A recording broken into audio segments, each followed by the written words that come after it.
S4A विकास आघाडीनं कोल्हापूर महापालिकेच्या सर्व प्रभागांमध्ये उमेदवार उभे करत स्वतंत्रपणे लढण्याचा निर्णय घेतलाय. आघाडीचे अध्यक्ष सुनील उर्फ राजू माने यांनी पत्रकार बैठकीत ही माहिती दिली. कोल्हापूर ग्रीन मेट्रो सिटी व्हावी यासाठी कोल्हापूर महानगर विकास क्षेत्र प्राधिकरण स्थापन करण्यासाठी प्रयत्न केले जातील, असं राजू माने यांनी सांगितलं.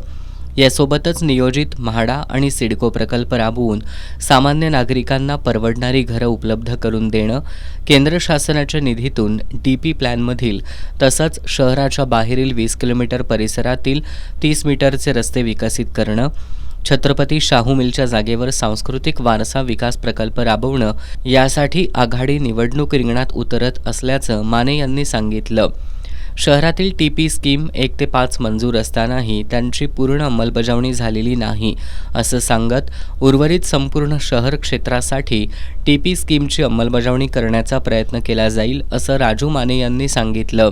या पत्रकार बैठकीला एकनाथ माने, विकास यादव, दत्तात्रय माने, रुपेश घडशी उपस्थित होते.